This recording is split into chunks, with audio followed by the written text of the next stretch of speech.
Hello दोस्तों, IAS Hindi notes YouTube channel एक बार फिर से आप सभी का स्वागत है। दोस्तों, आज से हम बाल विकास एवं शिक्षा शास्त्र से संबंधित टॉपिक वाइज कक्षाएं प्रारंभ कर रहे हैं, जिसमें दोस्तों आज का हमारा टॉपिक है शिक्षा एवं मनोविज्ञान। दोस्तों, ये वीडियो आपके आगामी एग्जाम, चाहे वो सीटेट हो, बीएड हो, सीटेट हो, शिक्षक भर्ती हो, छात्रावास अधीक्षक हो, नेट या सेट या कोई भी एग्जाम हो दोस्तों, सभी के लिए बहुत ही महत्वपूर्ण है। तो चलिए दोस्तों, आज की कक्षा प्रारंभ करते हैं। तो दोस्तों, आज का हमारा पहला क्वेश्चन है, शिक्षा मनुष्य में पहले से विराजमान पूर्णता का अभिभाव है। यह कथन दोस्तों किसके द्वारा कहा गया है? आपके ऑप्शन है Mahatma Gandhi, option B Rabindranath Tagore, option C Swami Vivekananda या ऑप्शन डी श्री अरबिंदो। दोस्तों, आप इसका जवाब हमें कमेंट बॉक्स में देते हुए जरूर जाइएगा। तो चलिए इसका सही जवाब जानते हैं। इसका जो सही जवाब है दोस्तों वो हो जाएगा ऑप्शन सी स्वामी विवेकानंद। तो दोस्तों, शिक्षा मनुष्य में पहले से मौजूद पूर्णता की अभिवृत्ति है। यह दोस्तों स्वामी विवेकानंद जी ने अपने धर्म को पहले से ही मनुष्य में देवत्व और अभिवृत्ति के रूप में वर्णित करते हैं। शिक्षा को मनुष्य में पहले से पूर्णता ही अभिव्यक्ति है के रूप में परिभाषित किया गया है। तो दोस्तों, जो उपयुक्त कथन है वो स्वामी विवेकानंद जी का है। तो चलिए दोस्तों, हम आगे बढ़ते हैं। हमारा अगला क्वेश्चन है दोस्तों, शिक्षा मनुष्य की अंतर्निहित पूर्णता की अभिवृत्ति है। यह परिभाषा किसने दी है? आपके ऑप्शन है Mahatma Gandhi, option B Pandit Madan Mohan Malviya, option C Swami Vivekananda या ऑप्शन डी श्री अरविंद। तो दोस्तों, आइए इसका सही जवाब जान लेते हैं। इसका जो सही जवाब है दोस्तों वो हो जाएगा ऑप्शन सी स्वामी विवेकानंद ने इसकी परिभाषा दी है। हमारा अगला क्वेश्चन है दोस्तों, विवेकानंद के अनुसार शिक्षा एक प्रक्रिया है। आपके ऑप्शन है बालक के समाजीकरण की, ऑप्शन बी सभी शक्तियों के सामंजस्यपूर्वक विकास की, ऑप्शन सी बालक में सर्वोत्तम को बाहर निकालने की या ऑप्शन डी बालक में विद्यमान पूर्णता की अभिव्यक्ति की। तो चलिए दोस्तों, इसका सही जवाब जान लेते हैं। इसका जो सही जवाब है दोस्तों हो जाएगा ऑप्शन डी बालक में विद्यमान पूर्णता की अभिव्यक्ति को ही विवेकानंद जी ने शिक्षा को एक प्रक्रिया बताया है। तो चलिए दोस्तों, हम आगे बढ़ते हैं। हमारा अगला क्वेश्चन है दोस्तों, शिक्षा के व्यक्तिगत एवं सामाजिक उद्देश्यों के समन्वयन पर किसने बहुत अधिक बल दिया है? आपके ऑप्शन है Mahatma Gandhi, option B Rousseau, option C Swami Vivekananda या ऑप्शन डी डीवी। तो चलिए दोस्तों, इसका सही जवाब जान लेते हैं। इसका जो सही जवाब है दोस्तों हो जाएगा ऑप्शन डी डीवी। तो आइए दोस्तों, इसके बारे में जान लेते हैं। तो दोस्तों, रूसो ने कृत्रिम समाज का खंडन करते हुए इस बात पर बल दिया कि बालक की संपूर्ण शिक्षा का प्रबंधन प्रकृति के अनुसार होना चाहिए। उन्होंने यह भी बताया कि बालक का प्राकृतिक विकास उसी समय हो सकता है जब उसकी शिक्षा पूर्णता व्यवस्था उनकी रुचियों, रुझानों एवं आवश्यकताओं को ध्यान में रखकर किया जाए। तो चलिए दोस्तों, हम आगे बढ़ते हैं। हमारा अगला क्वेश्चन है दोस्तों, शिक्षा व्यक्ति का पूर्ण विकास है, ये किसने कहा था? आपके ऑप्शन है अरस्टू, ऑप्शन बी कम्युनियंस, ऑप्शन सी रेमंड या ऑप्शन डी टीपी नन। तो चलिए दोस्तों, इसका सही जवाब जानते हैं। इसका जो सही जवाब है दोस्तों हो जाएगा ऑप्शन डी टीपी नन ने कहा था कि शिक्षा व्यक्ति का पूर्ण विकास है। तो चलिए दोस्तों, हम आगे बढ़ते हैं। हमारा अगला क्वेश्चन है दोस्तों, किसने कहा था शिक्षा वह प्रक्रिया है जो बालक की आंतरिक शक्तियों को बाह्यतम बनाती है? आपके ऑप्शन है सुकरात, ऑप्शन बी पेस्टोलॉजी, ऑप्शन सी फ्रोबेल या ऑप्शन डी नन। तो चलिए दोस्तों, इसका सही जवाब जानते हैं। इसका सही जवाब होगा दोस्तों हो जाएगा ऑप्शन सी फ्रोबेल ने कहा है दोस्तों कि शिक्षा वह प्रक्रिया है जो बालक की आंतरिक शक्तियों को बाह्यतम बनाती है। हमारा अगला क्वेश्चन है दोस्तों, किसका कथन है कि शिक्षा दर्शन का गत्यात्मक पहलू है? आपके ऑप्शन है हर्बर्ट का, ऑप्शन बी डीवी का, ऑप्शन सी एडमंड्स का या ऑप्शन डी प्लूटो का। तो चलिए दोस्तों, इसका सही जवाब देख लेते हैं। इसका जो सही जवाब है दोस्तों हो जाएगा ऑप्शन सी एडमंड का। एडमंड का कथन है शिक्षा धर्म का गत्यम पहलू है। तो चलिए दोस्तों, हम आगे बढ़ते हैं। एक व्याख्या देख लेते हैं। शिक्षा दर्शन का गौतम साधन है, जिसका अर्थ है दोस्तों किसी कार्य को पूरा करने के लिए दो बातों की आवश्यकता होती है। पहला दोस्तों विचार अथवा योजना की, तथा दूसरा दोस्तों प्रयोग अथवा व्यवहार की। दर्शन योजना अथवा विचार पक्ष है तथा शिक्षा जो है व्यवहार अथवा प्रयोगात्मक पक्ष है। तो चलिए दोस्तों आगे बढ़ते हैं। हमारा अगला क्वेश्चन है दोस्तों, किसने कहा है सामाजिक एवं व्यक्तित्व शक्तियों को पुनर्जीवित करने की प्रक्रिया ही शिक्षा है? आपके ऑप्शन है कम्युनियन, option C John Milton, option C Plato या ऑप्शन डी गांधी। तो चलिए दोस्तों इसका सही जवाब जान लेते हैं। इसका जो सही जवाब है दोस्तों हो जाएगा ऑप्शन है कम्युनियन ने कहा है। आइए दोस्तों इसका व्याख्या देख लेते हैं। व्यक्ति अपने हितों के लिए समाज का निर्माण करता है, अतः शिक्षा का जो उद्देश्य है व्यक्ति के विकास होना चाहिए। समाज की संस्कृति सभ्यता व्यक्ति के द्वारा ही एक पीढ़ी से दूसरी पीढ़ी तक परिभाषित रूप में आगे बढ़ती है।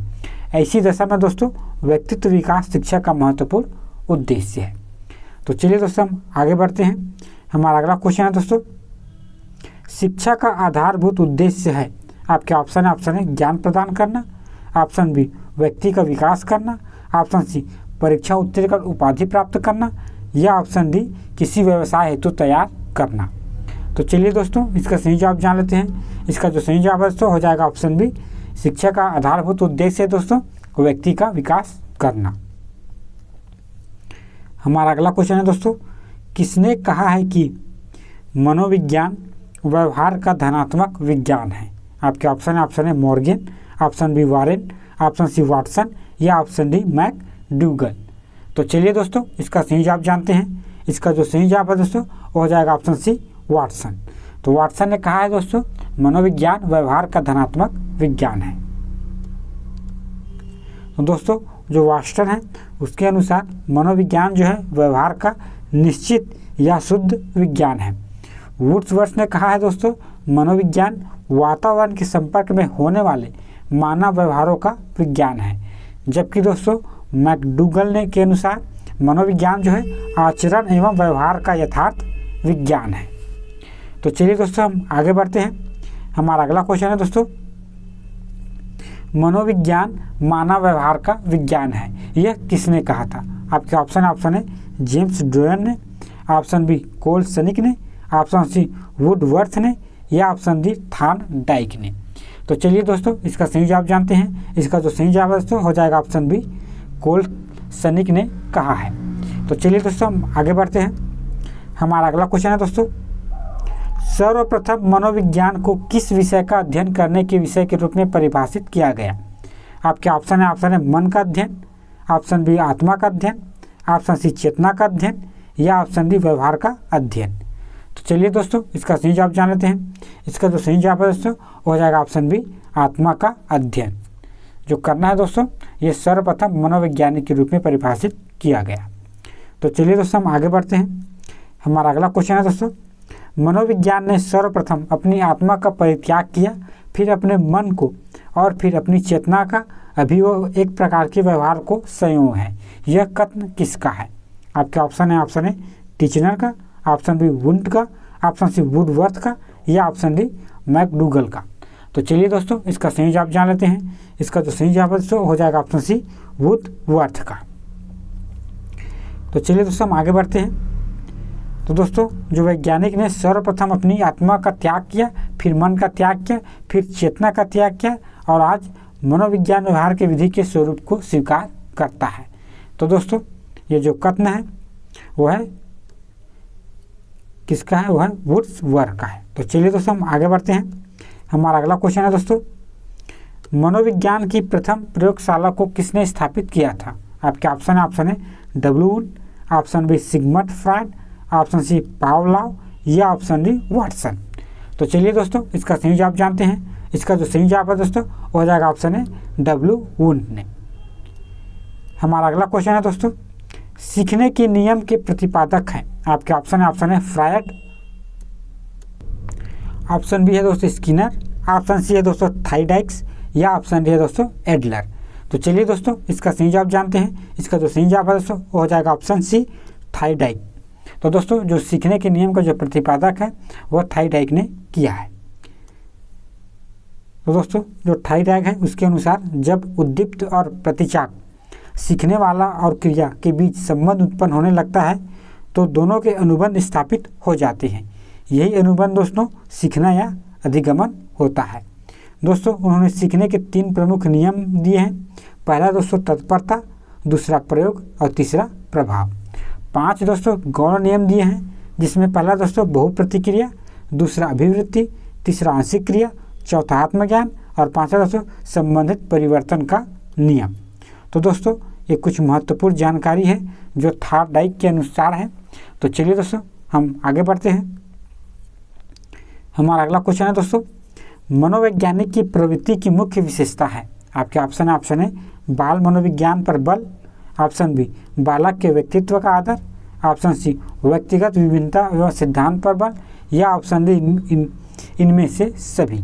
तो चलिए दोस्तों इसका सही जवाब जानते हैं। इसका जो सही जवाब है तो हो जाएगा ऑप्शन डी, इनमें से जो सभी है दोस्तों वो मनोवैज्ञानिक प्रवृत्ति की मुख्य विशेषताएं हैं। तो चलिए दोस्तों हम आगे बढ़ते हैं। अब आइए दोस्तों इनका आधारभूत विशेषताओं को देख लेते हैं। पहला दोस्तों मनोविज्ञान व्यवहार का विज्ञान है और इसमें मानव एवं पशु दोनों के व्यवहारों का अध्ययन किया जाता है। दूसरी विशेषता है दोस्तों मनोविज्ञान विधायक विज्ञान है। इसमें दोस्तों क्रिया प्रतिक्रिया कार्य कारक उद्दीप्त प्रतिक्रिया का विवेचन और वैज्ञानिक विधि से किया जाता है। तीसरा है दोस्तों मनोविज्ञान में ज्ञानात्मक क्रियाएं यथा स्मृति, विस्मृति, कल्पना, संवेग आदि की संवेदनात्मक क्रियाओं जैसे रोना, हंसना, गुस्सा आदि होना तथा क्रियात्मक क्रियाएं जैसे बोलना, चलना, फिरना आदि का अध्ययन करता है। चौथी विशेषता है दोस्तों मनोविज्ञान व्यक्ति के अध्ययनों दैहिक प्राणी के रूप में करता है। तो दोस्तों ये है मनोविज्ञान की आधारभूत विशेषताएं, आप इसे जरूर याद रखिएगा। चलिए हम आगे बढ़ते हैं। हमारा अगला क्वेश्चन है दोस्तों, शिक्षा मनोविज्ञान की विषय वस्तु निम्न में से किन मुख्य कारकों के ओतप्रोत घूमती है। आपके ऑप्शन है शिक्षार्थी एवं अधिगम अनुभव, ऑप्शन बी शिक्षक एवं अधिगमन प्रक्रिया, ऑप्शन सी अधिगमन परिस्थितियाँ, या ऑप्शन डी सभी विकल्प सही हैं। तो चलिए दोस्तों इसका सही जवाब जानते हैं। इसका जो सही जवाब है हो जाएगा ऑप्शन डी सभी विकल्प सही हैं। हमारा अगला क्वेश्चन है दोस्तों, शिक्षा मनोविज्ञान के मुख्य तत्व है। आपके ऑप्शन है शिक्षार्थी, ऑप्शन बी सीखने की प्रक्रिया, ऑप्शन सी अध्यापक, या ऑप्शन डी इनमें से सभी। तो चलिए दोस्तों इसका सही जवाब जान लेते हैं। इसका जो सही जवाब है हो जाएगा ऑप्शन डी, अर्थात दोस्तों शिक्षा के मनोविज्ञान के जो मुख्य तत्व है वे सभी आएंगे। तो चलिए दोस्तों हम आगे बढ़ते हैं। हमारा अगला क्वेश्चन है दोस्तों, शिक्षक को कक्षा का वातावरण खालिस्तान बनाने की कोशिश करना चाहिए। आपके ऑप्शन है सहायता देने वाला, ऑप्शन बी प्रजातांत्रिक, ऑप्शन डी मित्रवता, या ऑप्शन डी उपयुक्त सभी। तो चलिए दोस्तों इसका सही जवाब जानते हैं। इसका जो सही जवाब है दोस्तों हो जाएगा ऑप्शन डी उपयुक्त सभी। जो है दोस्तों एक शिक्षक को वातावरण बनाने की कोशिश करना चाहिए। उनमें दोस्तों सहायता देना, प्रजातांत्रिक कार्य और मित्रवता। तो चलिए दोस्तों आगे बढ़ते हैं। तो दोस्तों जो कक्षा का जो वातावरण है रुचिपूर्ण और रचनात्मक होना चाहिए। उनकी रुचि दोस्तों रचनात्मक को समय प्रदान करना, स्कूल जाते रहना और सार्थक शिक्षा को हासिल करने पर प्रोत्साहन करना होता है। तो दोस्तों चलिए हम आगे बढ़ते हैं।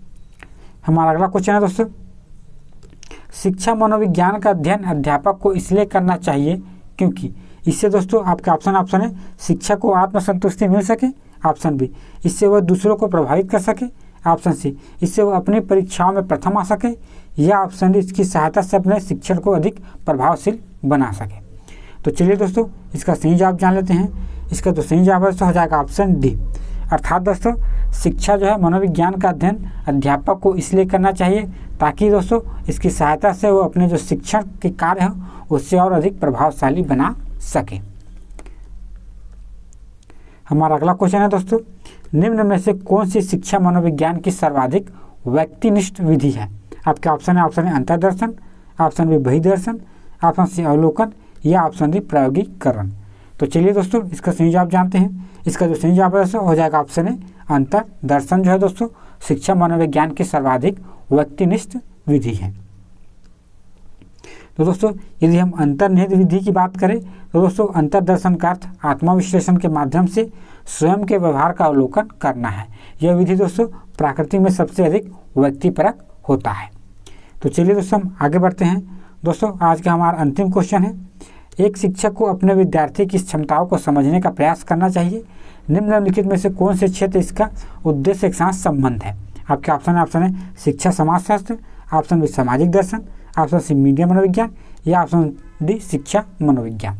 तो दोस्तों इसका जो सही जवाब है हो जाएगा ऑप्शन डी शिक्षा मनोविज्ञान से इसका संबंध है।